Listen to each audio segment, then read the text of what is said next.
Joy, Shannon, yeah, you're all excited.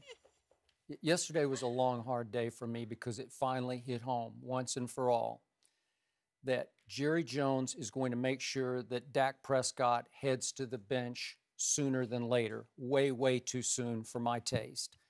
Jerry Jones is about to make the biggest mistake of his football career, and that includes firing Jimmy Johnson after back-to-back Super Bowl wins, because to me, and I wrote a book about this, Jimmy wasn't going to last much longer anyway.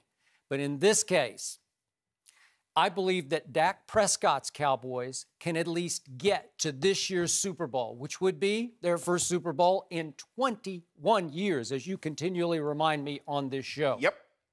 21 years. And now Jerry Jones is about to mess that up, if not blow that up.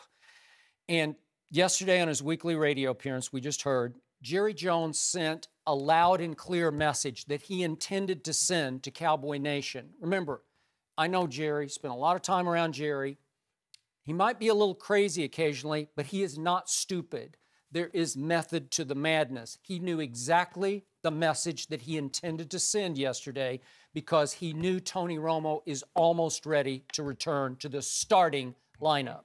So Jerry Jones said in his weekly radio appearance, Tony Romo has really got to be ready to go to the top of his game, and we have the luxury of getting him that ready, meaning Dak has provided that luxury. And when we do that, we've got an edge that can take us a long way, interpretation, much farther than Dak could take us. I think what you're going to have is you're going to see Tony playing really well in practice, meaning this week, okay, and really being what he can be, which in my mind, says Jerry Jones, when he's healthy, which isn't very often, Jerry says, I don't know that I would trade him for anybody, says Jerry Jones. So Jerry Jones is telling you that Tony Romo, in his mind, is the best quarterback in all of pro football, which boggles my mind. As much of a Romo fan as I've been, I surely can't go there. So Jerry Jones is saying that Dak's amazing start has made it possible to take it to the next level with Tony Romo. And I ask you, where's the next level from Dak Prescott? Well, how much higher can you go from 7-1 with the only loss 8 games back, opening day at Jerry World, when a kid fresh out of college, 4th round, Mississippi State, almost beat the New York Football Giants. It was 20-19, and we can go back and forth about whether they really had a chance in the end. I thought they did, so it was very close to being a win for my Cowboys. Mm-hmm. He played well enough, I thought, Dak Prescott, to win that game. Des Bryant did drop a touchdown pass to me in the end zone. That's it. That's your only loss. Then you win 7 straight, and you're telling me that Tony Romo can take it to the next level, when, to me, my Dallas Cowboys have played consistently more dominantly under Dak Prescott than I have ever seen them play in all of Tony Romo's years under Tony Romo. So now, let's get to the why of this. I have let you sort of get away with saying this again and again. You have talked about Tony Romo Jones being like a son to Jerry. Mm-hmm. The truth is, I've let you say that because I wanted to exert as much pressure on Jerry as we could to make him stop this madness. But the truth is, I don't believe it's about a surrogate son here. I believe it's about Jerry Jones, I know football pride.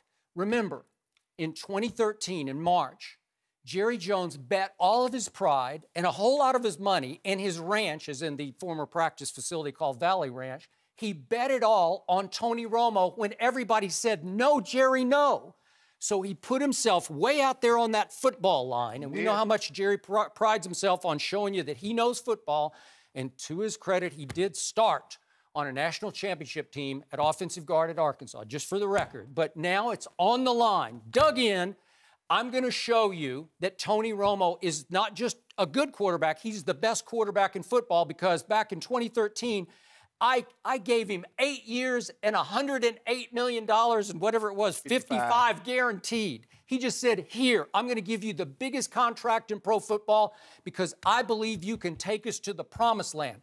But Jerry also believes this, and this is where I part ways with Jerry Jones. He is at least as concerned with entertaining fans as winning football games. And Tony Romo is far more wildly entertaining than Dak Prescott. To me, I think Jerry's already decided Dak's a little too efficient for Jerry's taste. It's just cut and dried. No splash. There's no splash to it at all. It's, we've talked about, Dak and dunk. He'll throw it downfield occasionally, but mainly it's just ball control, grind it out. 12 plays, 75 yards for yet another touchdown. Keep the defense off the field. There's no real box office to that except the one-loss record, except the end of the game scoreboard. It says, wait, the Cowboys won again. 7 in a row. Not enough for Jerry. He wants big box office. He wants high risk, high reward. He wants Tony Romo, who's capable of throwing 5 touchdown passes in a game and 5 interceptions in a game. He loves that because it sells. He's all about the business of football as opposed to just winning football games.